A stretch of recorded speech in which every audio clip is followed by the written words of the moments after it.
太太，督军说您不懂洋派场面，今晚的主位由白小姐来做。姐姐怎么来了？督军说您这死气沉沉的样子做主位晦气，特意让我来撑场面。那边还剩张椅子，姐姐要是不舍得走，就安静坐过去。对了，督军说今晚的消费都由您买单。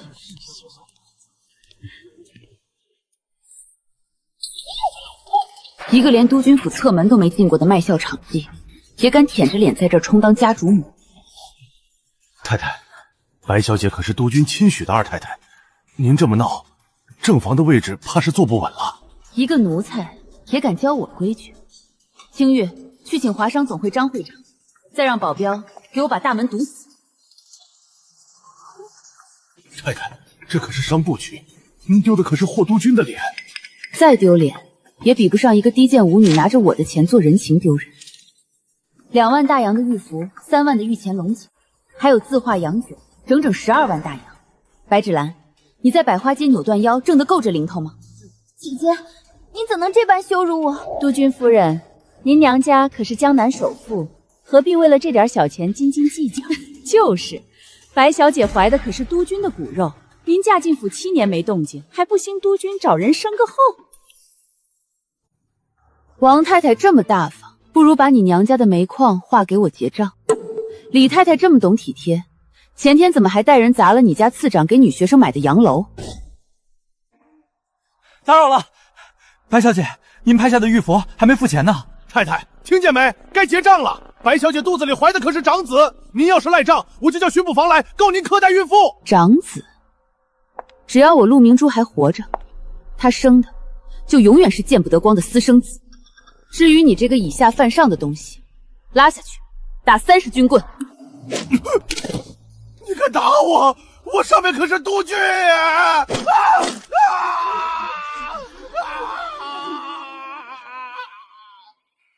白小姐，救命！姐姐，说您舍不得银子，芷兰退了便是，何必因为我为难一个下人？姐姐，何必因为我为难一个下人？不为难他也行，军棍还剩20下，白小姐若肯替他受了，我今日便放过他。我怀了督军的骨肉，你敢动我？霍太太，大家都是伺候督军的，何必呢？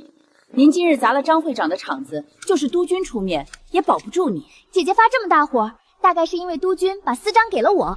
督军说了，见章如见人，府里的支票随我支取。明珠，我定一辈子贴身珍藏。快请督军，让督军跟这个毒妇离婚。姐姐，不如你先把账结了，再给在座的太太们各派一件礼物赔罪，我便在督军面前替你美言几句。美言？赔罪？你脖子上的南洋东珠是我的陪嫁，身上的云锦洋衫是我上月定做的，头上的翡翠步摇是我外祖母的遗物。这都是督军送我的。那是他拿钥匙从我的私库里拿的。去，把属于我的东西全给我扒下来。我看谁敢！我肚子里有……拿肚子里的野种压我，这燕城想给霍云婷生孩子的女人多了，你算老几？扒，他若敢挣扎，那就让全燕城看看这百花街头牌胎的身段。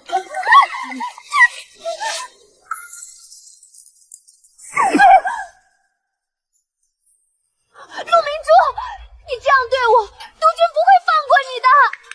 陆明珠，你如此恶毒，迟早遭报应。王太太，听说您丈夫正缺个七姨太，不如我现在扒了她，送到你府上，让你多个妹妹。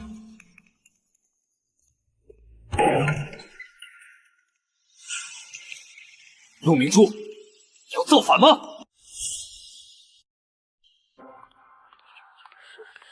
督军，救命！姐姐要杀了我，还当众扒我的衣服，我死不足惜，可我们的孩子是无辜的呀。陆明珠，你太让我失望了。芷兰怀着我的骨肉，我不过是拿你几件衣服，花一点闲钱哄她高兴，你至于闹得这么难看？家门不幸，娶了你这么个丧门星，自己肚皮不争气，还想绝了我霍家的香火。好好的晚宴被你搅成这样，你存心想把督军府的脸踩在地上踩碎吗？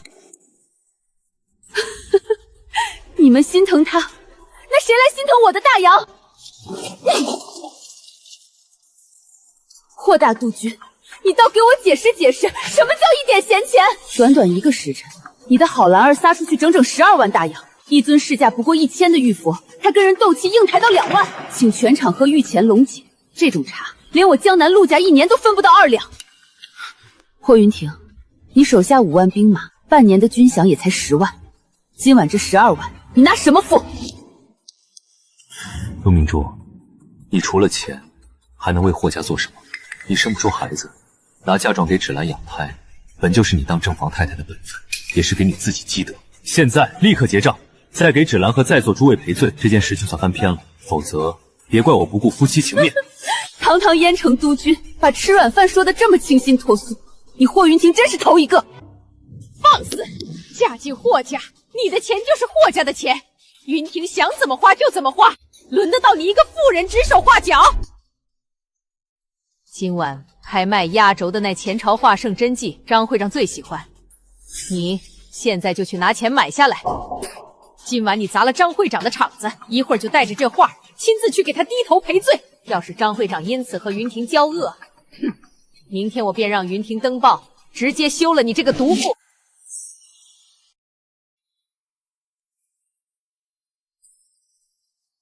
登报休了我，这也是你的意思？明珠，服个软吧，离了我这督军府，燕城哪个男人敢要你一个弃妇？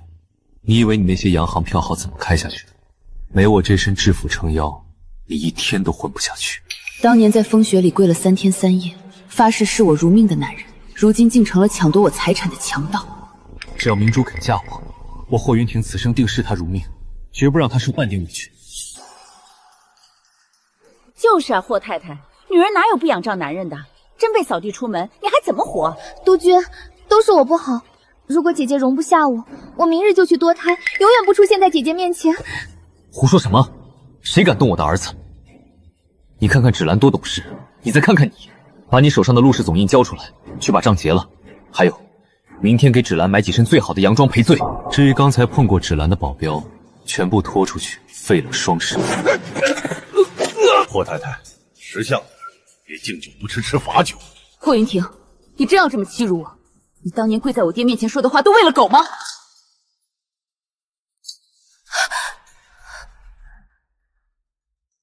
这只是给你的教训，只要你日后老实，印章用完自然还你。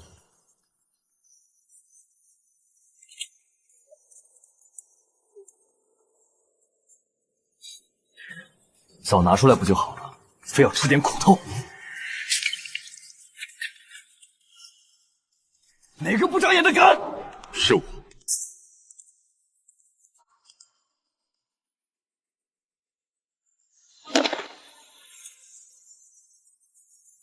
张会长，您今晚不是在万国饭店陪洋人领事吗？怎么有空到这儿来？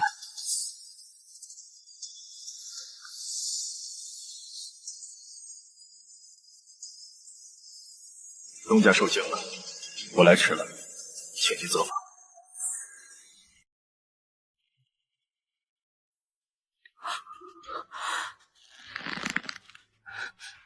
张会长，你认错人了吧？明珠不过是江南陆家的女儿，嫁进督军府7年，大门不出，怎么可能是你的东家？这里是商部区最隐秘的会所，各国公使、洋行董事、军政要员都在这儿谈生意，连本帅都要搭上3份军政人脉才能占用这大厅。这样的地方，怎么会是陆家的产业？霍督军说错了，花园饭店从来不是陆家的产业。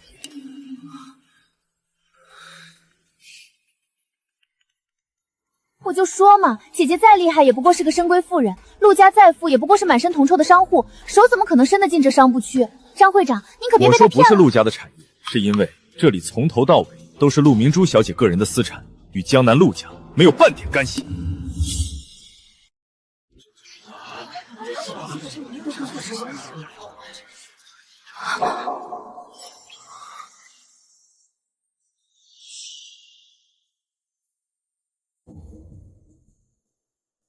当年我落魄险死，是东家救我，替我还债。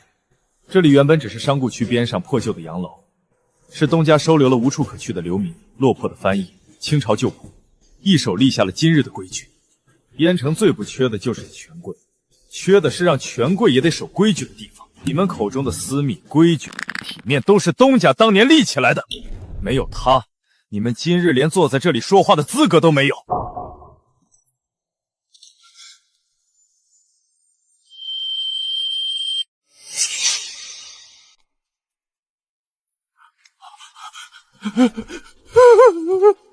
东家饶命！东家饶命啊！是小的有眼不识泰山，小的该死。是白小姐，都是白小姐害我。上周接州，她给了我500大洋，让我今晚在大门口拦着您。她说等今晚宴会一过，她进了督军府，您这正房太太就保不住了，她要当众驳了您的面子。胡说八道！一个卑贱的下人，竟敢往我身上泼脏水！督军，你快毙了他，他在血口喷人！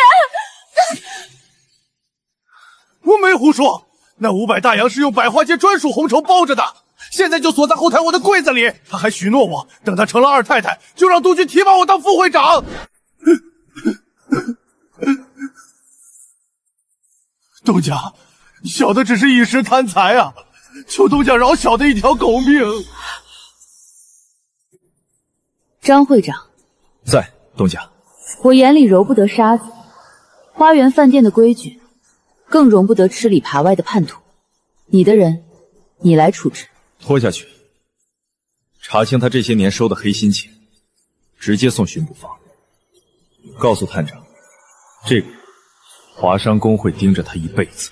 另外，通报燕城所有商号、洋行、饭店，谁若录用此人，便是与华商总会为敌。东家，张会长，饶命啊！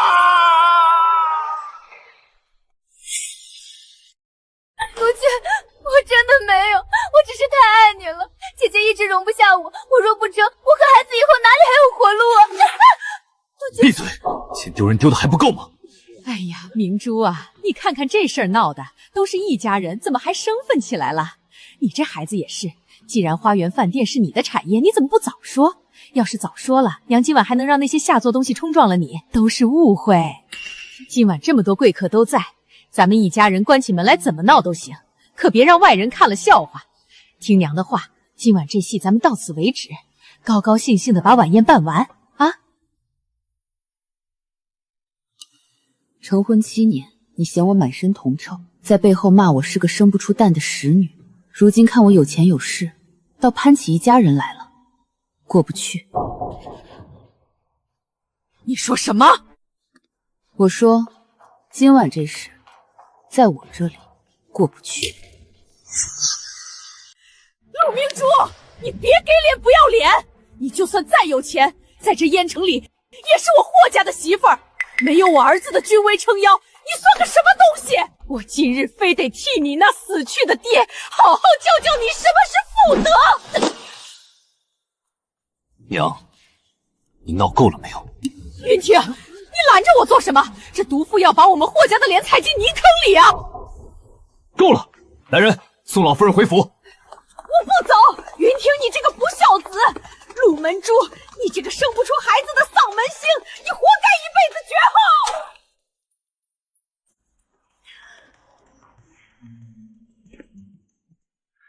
明珠，今晚的事确实是我不对，我不该听信芷兰的一面之词。她是个没见过世面的舞女，怀了身孕难免娇气。我也是一时糊涂，太想要个孩子了。你知道的，我霍家9代单传，你嫁进来7年，肚子一直没动静，我心里何尝好受？这样，等芷兰肚子里的孩子生下来，不论男女，我都做主直接报到你的名下，既做你的嫡出。我们夫妻7年，不要为了这些外人伤了和气，跟我回家，好不好？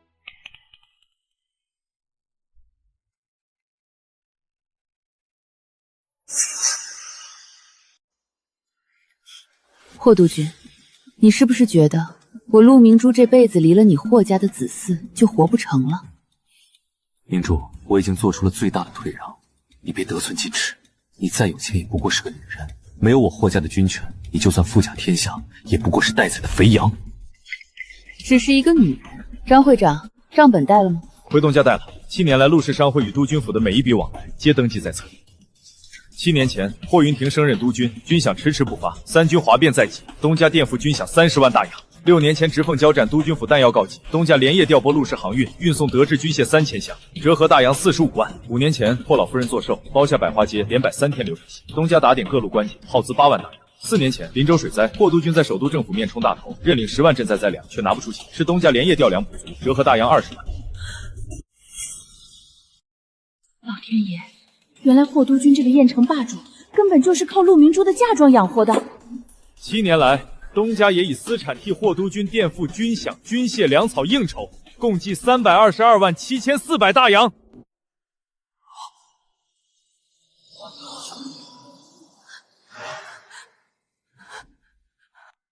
霍督军，既然你觉得我只是个需要依附你才能生存的软弱妇人，那就请你把这7年里从我手里拿走的322万大洋，连本带利的还回来。只要你还清了，今晚白小姐花出去的那12万，我便做主送给她当打胎的药钱。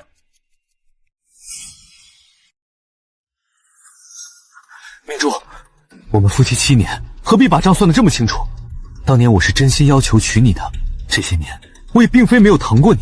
你刚嫁进来时身子弱，怕冷，大雪天是我亲自去煤窑守着，只为给你挑最上等的银丝炭，是我亲手给你捂脚。你病重那次，我守在床头3天3夜不敢合眼，你都忘了吗？我没忘，正因为没忘，我才容你抬了一个个小妾，替你担了7年不会生的恶名，可你却亲手把这点旧情一刀刀割得粉碎。霍云亭，你算个什么东西，也配在今时今日跟我谈旧情？离婚书我已经签好字了，明日一早陆氏的律师会上门，你我之间一别两宽，各不相干。不可能！陆明珠，你别忘了，你嫁进我霍家7年无所出，按7出之条，我休了你也是理所应当。我没抛弃你，给你督军夫人的体面已经是仁至义尽，现在竟然敢主动提离婚！霍太太，这离婚可不是闹着玩的，女人哪有离了男人的？无所出。霍云亭，你当真以为这7年来是我生不出孩子？你什么意思？3年前林州一战，你带兵突围，腹部中弹昏迷了3天3夜。你以为你真的只是伤了皮肉？当时的主治李云一跪在我面前，老泪纵横。他说那颗流弹伤了你男人的根本，你此生几乎绝无可能再有子嗣。胡说！你胡说八道！本帅正值壮年，怎么可能生不出孩子？陆明珠，你为了离婚，竟然编出这种下作的谎言来污蔑本帅！你这个毒妇！我是不是胡说？你大可让副官现在去抓李军一，带去洋人医院做个检查，不就一清二楚了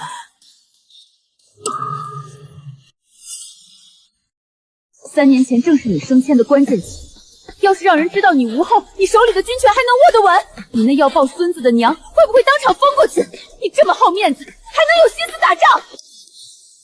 是我烧了诊断书，拿5万大洋封口费送李云一回乡，是我替你瞒下了这天大的秘密。这些年，任凭你娘指着我鼻子骂我是不下蛋的铁鸡，任凭外人冷眼嘲讽，任凭你拿子嗣当刀子一次次割我的心，我陆明珠为了你最后的尊严，生生替你背了3年的黑锅。我自问对你，对霍家已经做到了仁至义尽，可你呢？拿我的钱去养舞女，逼我给他的向长子让路。霍大督军，我倒想当众问问，白小姐到底是施了什么神仙法术，才能让你这个生不出孩子的太监怀上他的长子？不是的，督军，你别听他胡说，孩子是你的，真的是你的。我成了全雁城最大的绿毛鬼，成了全天下的笑柄。白芷兰，他说的是不是真的？我只有你一个男人，督军，是陆明珠嫉妒我，是他收买了医生，他有的是钱，什么人买不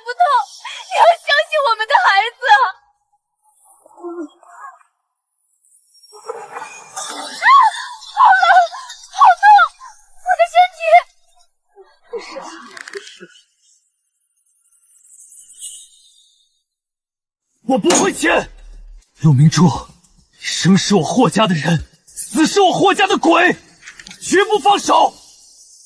霍云婷，我不是在和你商量，你若不签，从明天起，陆氏在全国的所有票号、商号无限期断绝督军府资金调拨。你手底下那5万打仗要吃肉、发想要建营的大头兵，在断粮断饷1个月后，会不会还恭恭敬敬地叫你一声霍顺？到时候上门来逼你签字的，恐怕就是你手底下那些拿着枪要吃饭的师长和旅长。张会长，今晚的晚宴到此为止，送客。是，东家，送客。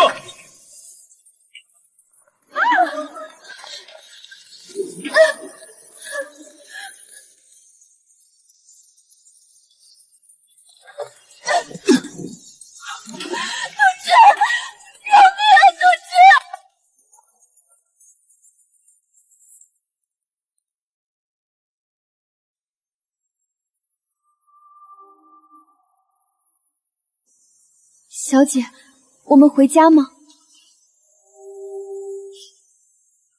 回我们自己的家。这都2个时辰了，陆明珠怎么还不开门？当年真不该得罪他，今天不见他，我家老爷的生意就全完了。小姐，王太太和李太太在门外站了快2个时辰了。王太太送了南海东珠，李太太送了羊脂玉观音。他们说您今日若不见，他们就跪在门口不走了。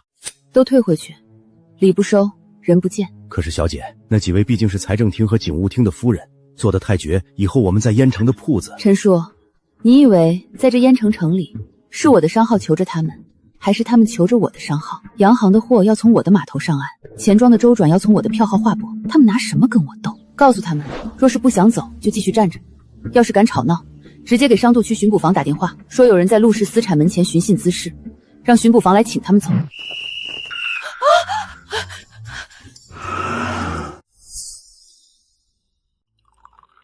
小姐，真是太解气了！昨天他们还巴不得看小姐的笑话，今天倒知道来巴结了。他们不是怕我，他们是怕断了自家的财路。东家，燕城各大商号、洋行、钱庄的负责人都已经联络好了。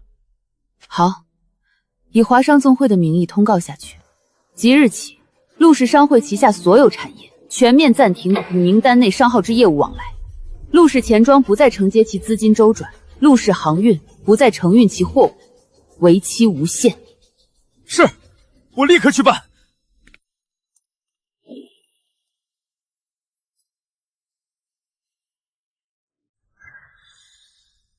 太太，大事不好了！南边码头来电话，咱们开采的煤炭全被陆氏商会扣在货场了。凭什么扣？那是付了定金的。码头说陆氏船队要整体省修，一概不运外货。要是堆放超过3天，咱们不仅要赔天价违约金，还要交滞纳金啊！王太太，真是不巧，因商会账目调整，您家借调的10万大洋不能续期了。明日落日前见不到银子，咱们只能拿王家的矿山地契抵债了。陆明珠，你昨日说要我的煤矿，竟然是真的！无能的败家娘们儿！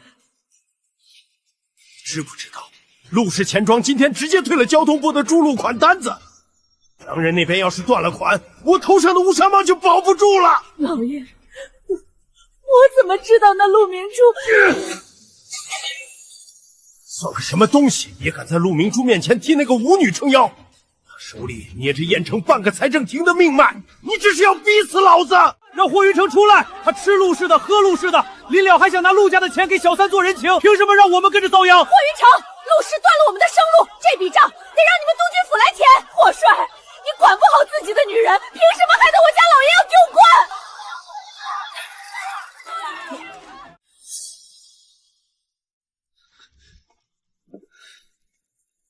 官？督军，出大乱子了！胡师长来电，3师弟兄已经2个月没发1分军饷了，今早去提粮。陆氏粮仓已经停止了对咱们的军粮供应。胡闹！军粮不是上个月就签了合同吗？陆氏怎敢在这时候断粮？合同是签了，可款项全被陆氏总账房冻结了，说没有大太太的亲笔签字和总印，那几万担军粮咱们一粒也提不出来。去催第4师刚定的那批军需物资，尾款也被陆氏在海城的票号拒服了。洋行把枪扣在了海城码头，说3天内拿不到现银，就转卖给苍军。怎么会这样？我手底下的5万兵马，没了他陆家的供养，居然连3天都撑不下去。陆明珠，你当真要置我于死地？我是霍云亭。霍督军，关于你部上报的军费亏空，中央派出的审计专员明天一早抵达燕城，听闻你私自挪用地方税收，若明天查出问题，你这位置怕是得挪了。督军，以前每一次有审计来查，都是大太太带着陆氏账房连夜替您补清亏空，这次我们该怎么办？以前是以前，这一次那些证据恐怕早就被他送到审计专员的案头上了，一网打尽。陆明珠，你这是要彻底毁了我！翻天了！这里是燕城督军府，我儿子是霍帅，你们这群下作东西也敢动粗？信不信我儿子一枪崩了你们？霍老夫人，霍帅现在自身难保，霍云燕涉嫌挪用公款300多万，私吞军械，这是首都政府的免职手谕，即日起免去霍云亭燕城督军一职，交宪兵司令部彻查，整个督军府全面查封。免职？这不可能！我儿子手里有5万兵马，胡师长他们会造反的。胡师长今早已经联合各师联名通电支持中央整顿，并接受了改编。老夫人，没有了粮草军饷，谁还会为了一个下台的霍云亭卖命？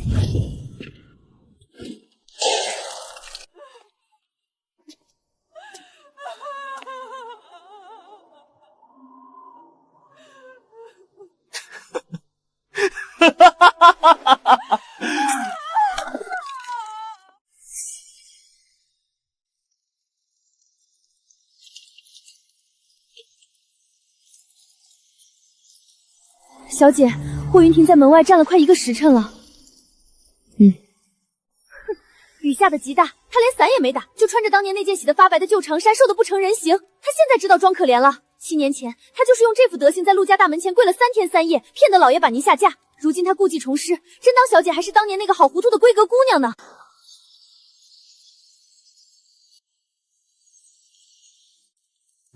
霍云亭，你如今来求我，到底是求当年的陆明珠，还是求我手里的300多万大洋？求我陆氏重新做你的钱袋子，帮你拿回督军的宝座？小姐，要让门房把他赶走吗？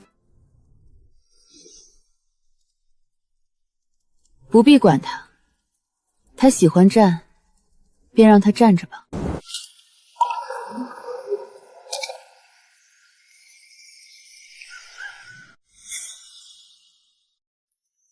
小姐，这是霍先生今早留下的。他站到天亮，看大门一直没开，便把这个托我转交，说是您以前最喜欢的，让您保重身子。当年燕城大雪，他手起牢炮替我烧炭，发誓不让我受半点冷。如今想用这个唤醒我的旧情，扔了。小姐，这脏了我的地，拿出去扔掉。小姐，他又托人送东西来了。前天是江南的桂花糖，今天又是这10几页的信。明珠，新婚之夜我发过誓，此生绝不负你。我病重时你跪求神明，我九死一生，只为让你成为最尊贵的女人。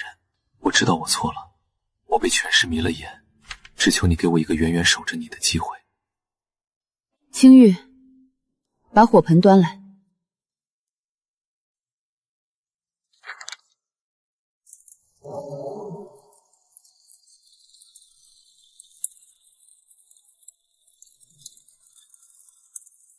小姐，迟来的深情比草还贱。当年他任由白芷兰踩在我头上的时候，何曾想过这些旧情？他逼我交出陆氏总印的时候，又何曾记起过他在我爹坟前立下的誓言？如今一无所有了，倒把这些当救命稻草了，真是让人恶心。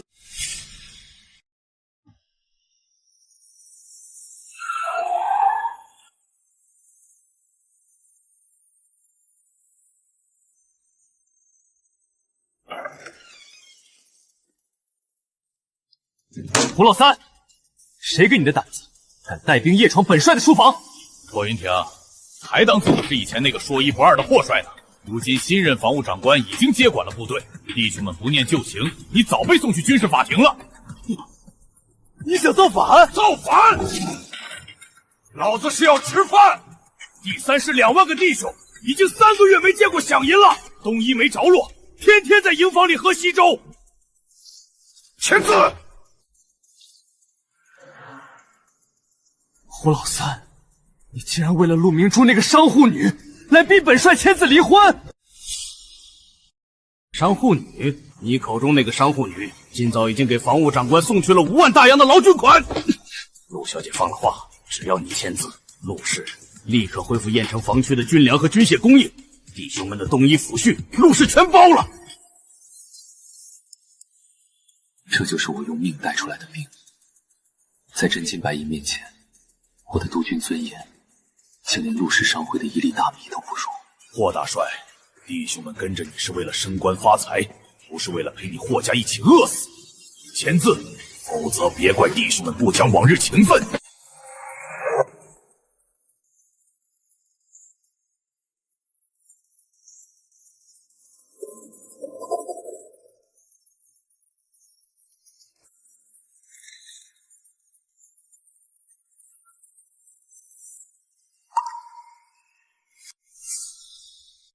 小姐，胡师长派人送来了，霍云婷签字了。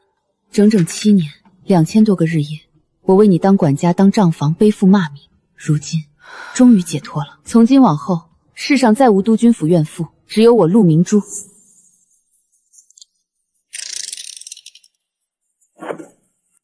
小姐，咱们什么时候走？行李已经收拾好了。今天下午的火车，去海城。去海城？咱们不回江南老家吗？燕城太小了，除了权贵就是兵。海城不一样，那里有最先进的机器厂，最四通八达的航线。我要去海城开机器厂，建远洋船队，办女学校。我要让全天下人知道，没有他霍云婷，我陆明珠能飞得更高，走得更远。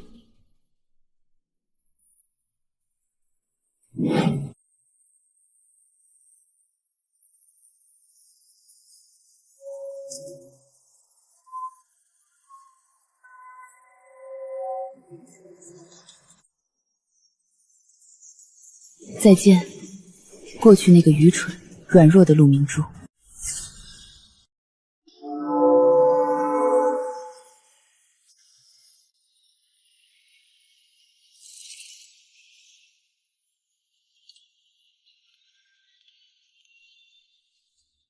东家，海城华商银行沈董事长和法国汇理银行经理今晚在里扎饭店设宴，他们想代表海城商界试探您的底线。去，备车。告诉他们，今晚我不光要去，还要在席上宣布，陆氏要投资200万大洋，筹建第1机器厂与远洋航运。200万！东家，这可是海城滩近几年来最大的一笔华商投资，咱们再也不用看军阀的脸色了。我办厂本就不是为了讨好谁，我要让陆氏的船挂着我们自己的旗帜，大摇大摆地开进太平洋。听说燕城那个被休了的督军夫人来海城了，一个靠着娘家的弃妇，也想来十里洋郎分一杯羹。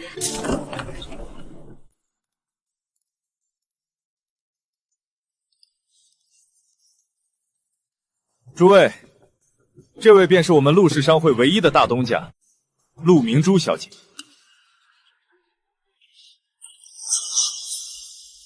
陆氏大东家，那个掌握北方半数银面的神秘富豪，竟然就是这个女人。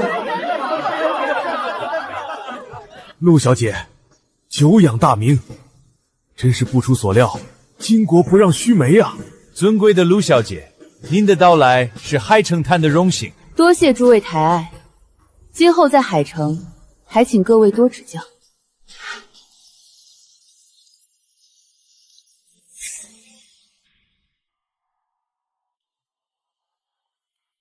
诸位，这是东家亲自拟定的计划。陆氏将出资50万大洋，在海城及江南筹办3所女校，专门招收贫苦孤女。东家，这学则费全免，还包吃包住，这可是个彻底赔本的买卖呀！女孩子家家的，识得几个字能相夫教子也就可以了，您教他们英文、会计，甚至还要教他们机械操作和律法。这毕业了，谁家敢娶一个会开机器、懂法的媳妇儿回家？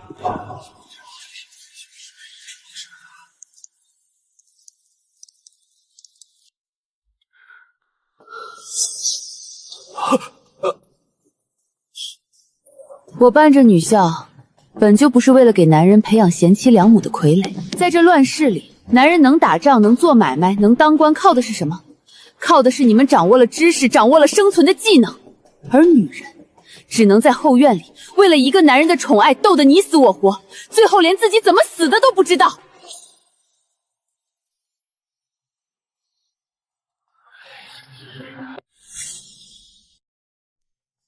白芷兰虽然可恶，可也是这畸形世道下的牺牲品。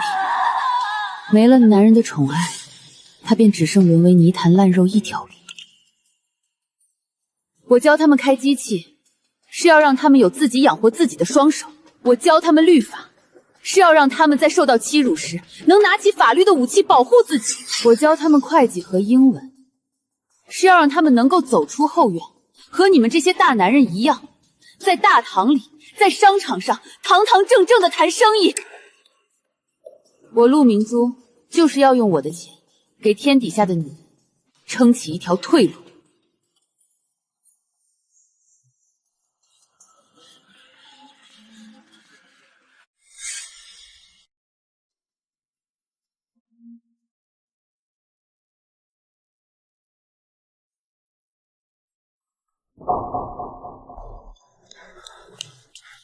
东家，北方长城防线被炮火轰打了，守在济州孤城里的是霍云亭。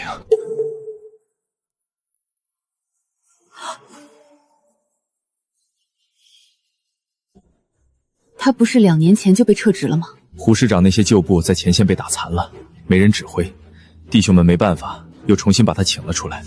可如今他手里既没军饷，也没物资，带着1万残兵死守孤城，粮断了，药断了，弹药也快打光了。首都的援兵迟迟不到，有人劝他弃城，可他发了绝命电。霍某前半生糊涂，唯此一战，绝不退缩。城在人在，城亡人亡。小姐，他这是在送死啊！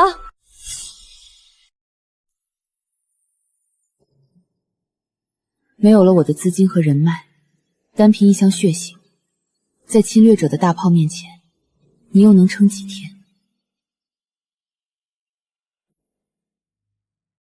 去给红十字会和救国会送去10万大洋，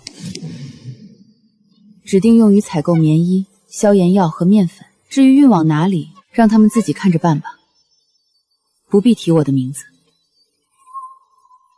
是，东家，我立刻去办。小姐，您终究还是……霍云亭，你我夫妻7年，恩怨早就两清了。我不恨你，却也绝不原谅你。这是我能为你和那些无辜士兵做出的最后的，也是唯一的体面了。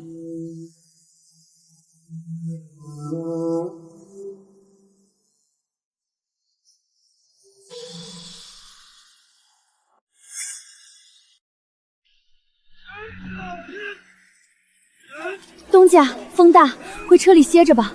这2天您为了这批药材都没怎么合眼。多送过去1箱，前线就能多活下来几个弟兄。这点冷不算什么。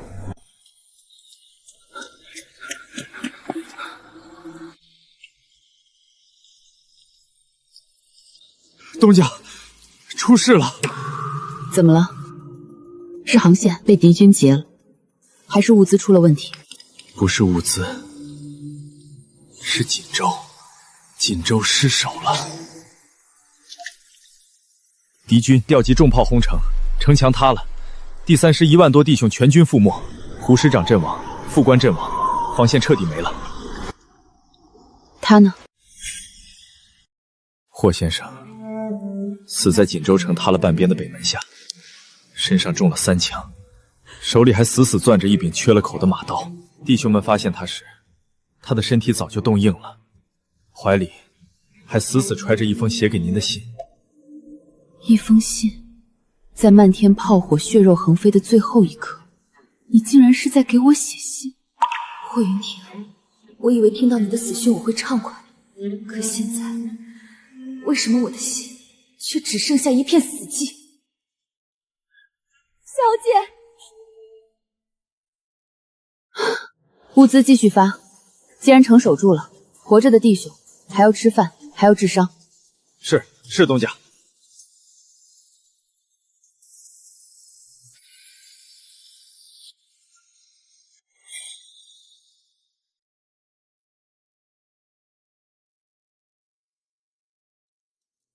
东家，这是锦州前线的旧部辗转送回来的。他们说，这是霍先生临终前留下的唯一遗物。送信的人说，霍先生死前什么也没留给霍老夫人，只留了这一封信，指名道姓要交到您手里。清月，你和张会长先出去。小姐保重。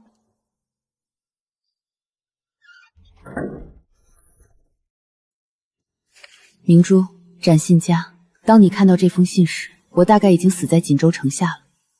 我这一生最对不起的人是你。我自私自大，心安理得地用着你的嫁妆，却又嫉妒你的强大，觉得你满身铜臭。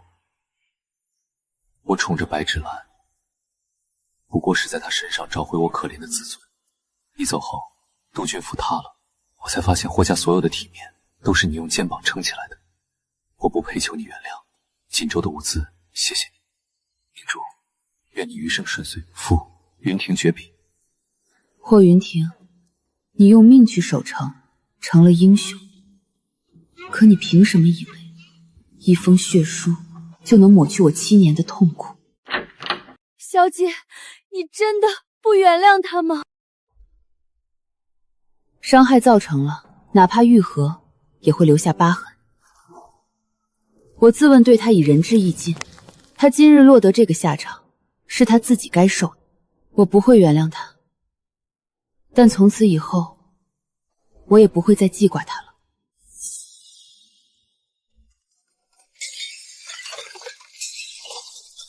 放手！这是我的点翠头面，这是我的命啊！你们不能拿走！老夫人，霍云婷挪用巨额公款，不管怎样，账还得还。中央有令，霍家所有私产统统没收充公。你们这些人啊，欺负我一个老太婆！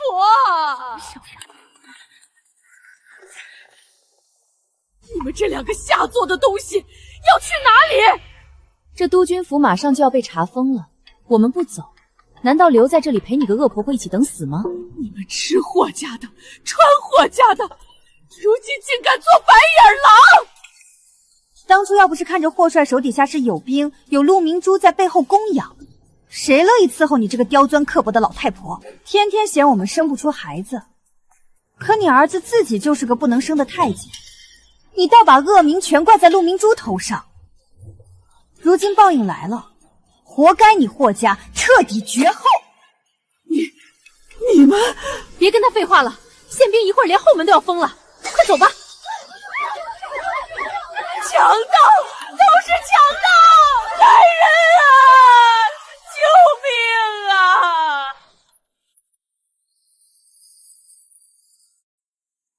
老夫人，没柴火了，炭盆早就凉透了。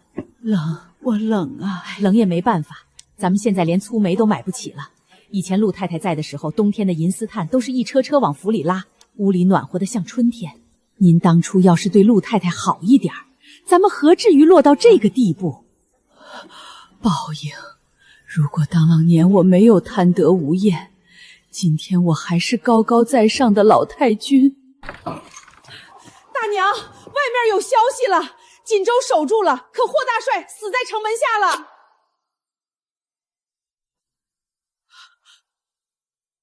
你说什么？霍帅身上中了3枪，死的时候连个收尸的亲人都没有，中央派人随便在城外挖了个土坑，把霍帅埋了。云婷，我的儿啊！报应，这都是报应啊！老夫人，老夫人！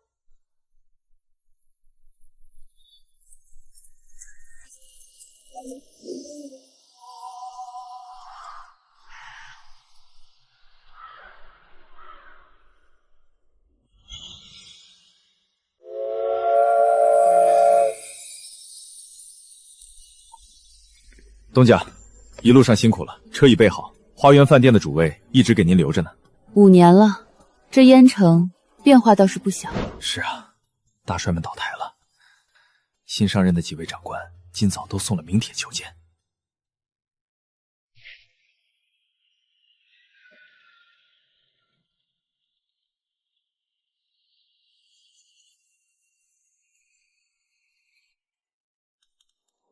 当年跟着白芷兰起哄的那些太太们，如今都怎么样了？王太太娘家的煤矿3年前倒闭，地契被收，全家搬回了老家，如今连胭脂都买不起。李司长因为挪用公款2年前被免职，李太太跟着他回了首都，李次长在外面包了女学生，李太太去闹，被打得鼻青脸肿，如今也没了声息。种什么因结什么果，没了特权依附，他们的沙堡终究随风散了。走吧，去花园饭店，今晚我要在那儿见几位洋行的经理。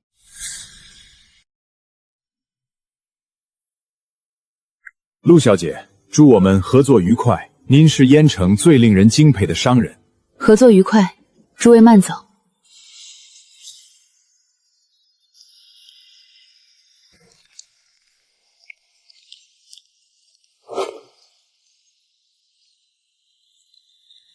行行好，给点吃的吧，我肚子里怀的可是督军的长子啊！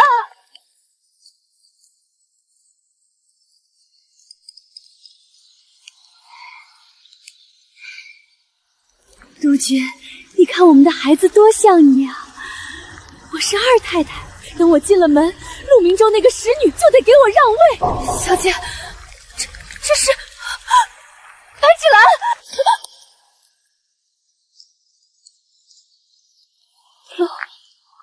陆明珠，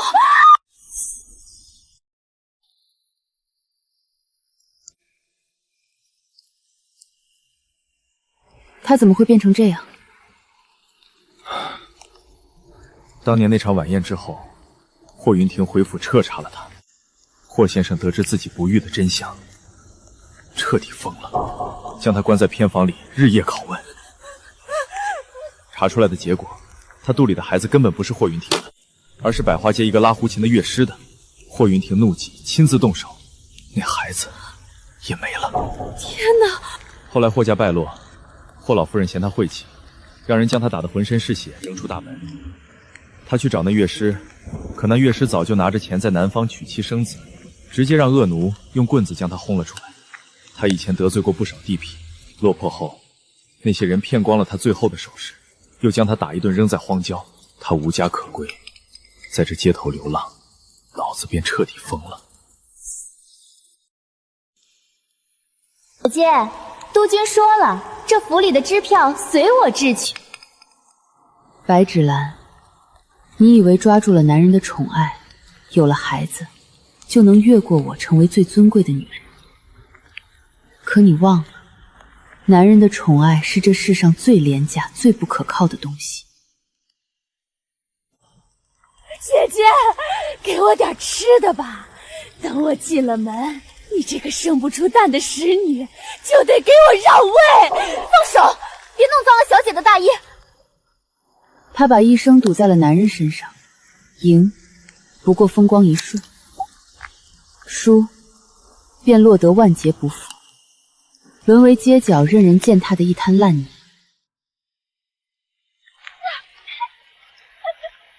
二太太，陆明珠，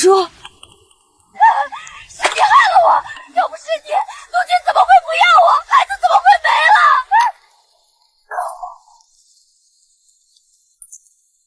放开我！我是二太太！你这个毒妇，把我的项链还给我，把我的玉佛还给我！陆明珠，我当年要是没有去招惹你，不去争那虚妄的督军府大门，是不是就不会变成今天这个样子？我只是想活下去，想在燕城里活得有体面一点。我做错什么了？女人不都是靠男人活着的吗？你为什么能走得这么高？为什么能这么狠啊？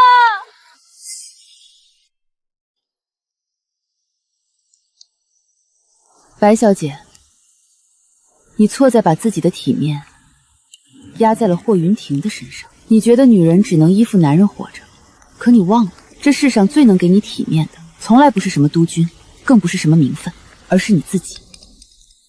青玉，我们走。是小姐。陆明珠，你别走！你这个不得好死的毒妇，你回来啊！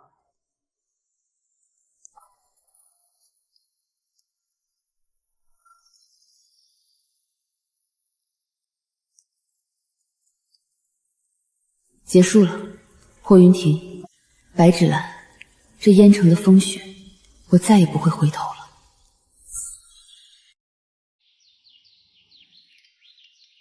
东家，沈董事长送来的兰花，还约您下周去理查饭店看新式画展呢。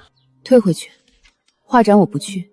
下周有批新式蒸汽炉到港，我要亲自去码头盯着。您如今是名动海城的陆大东家，怎么凡事还跟年轻时一样亲力亲为？那些求娶的绅士，哪个不是海城滩有头有脸的人物？您若嫁了，以后也省得在商会上跟那些大男人勾心斗角，不好吗？青玉，你觉得我现在还需要男人来给我撑腰吗？我手里握着华商总会30%股份，旗下有最大的制造厂，13艘远洋轮，26家钱庄。我一句话能让一省军饷3天到账，也能让不可一世的权贵在海城滩寸步难行。我何须依附婚姻？是，普天之下哪还有男人配得上您？可逢年过节，这公馆里到底冷清了些。谁说我是一个人？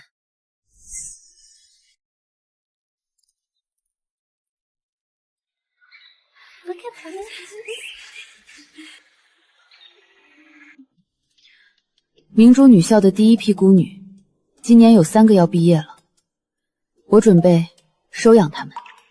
小姐，您要……不仅是她们，以后在女校里成绩好、愿意做事的女孩子，只要她们点头，这陆公馆就是她们一辈子的家。我要亲手培养出陆氏的下一任继承人。这一生虽经历过背叛，经历过算计，可到底在这10里洋场的海城滩，我陆明珠还是用我自己的双手，把原本属于我的那片天亲手撑了起来。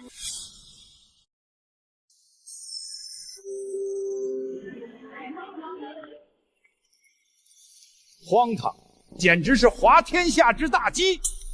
陆家偌大家业，万两黄金，怎么能交到一群来历不明的野丫头手里？爹，那陆明珠如今在海城势大，连洋行和巡警都听他的，咱们能怎么办？势大又如何？哼，她再有钱，也是我陆家的女儿。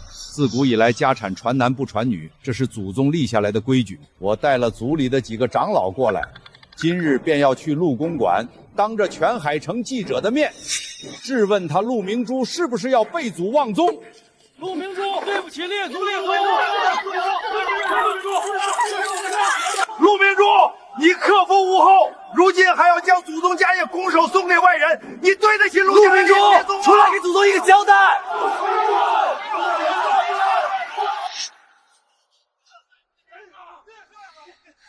小姐，要不要让保安把这些无赖赶走？真是丢尽了陆家的脸。不必，他们既然想要闹大，那我就给他们一个舞台。去，通知商渡区的大律师事务所，顺便带上那份老家祭田和祠堂的真实账本。是。我倒要看看，今天到底是谁要给谁一个交代。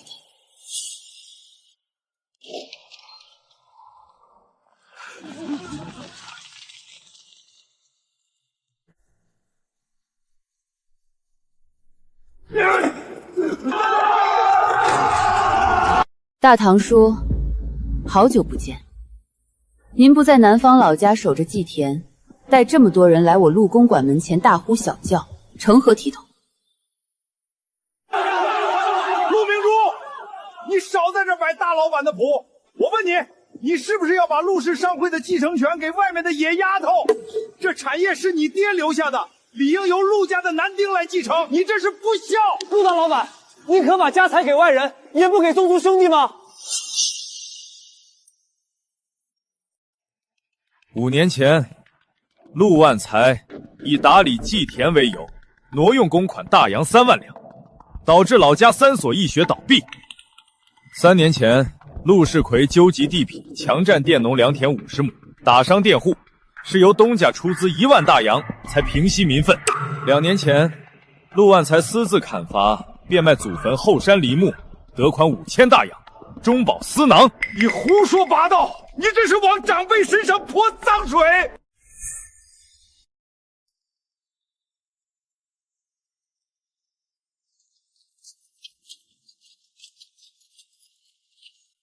泼脏水。大堂说，我手里不仅有账单，还有你们挪用公款的口供。今天这么多记者都在，要不我们直接请商埠区巡警局的探长来，当着大家的面把账一笔笔算清楚。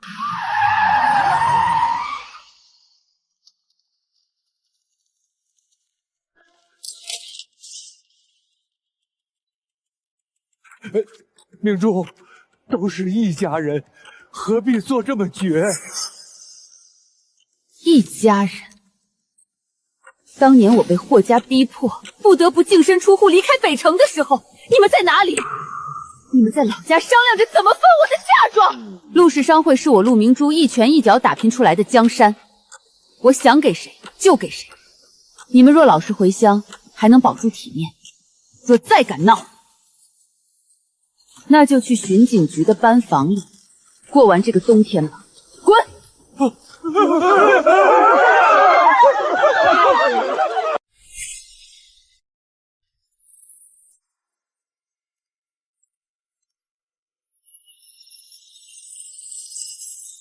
！5年前，我创办这所学校，有人笑我是无用功，他们觉得女孩子识字不过是嫁人时多要彩礼的筹码。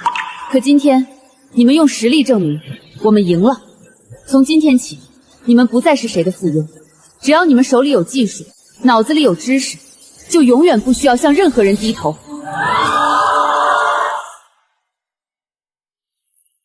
签下这份协议，你们就是我陆明珠的养女，也是陆氏商会未来的第一批继承人。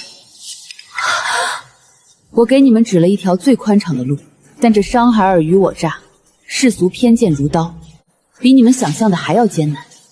你们怕不怕？干娘，我们不怕。您教过我们，女人的路是自己走出来的。您能撑起这半面天，我们绝不给您丢脸。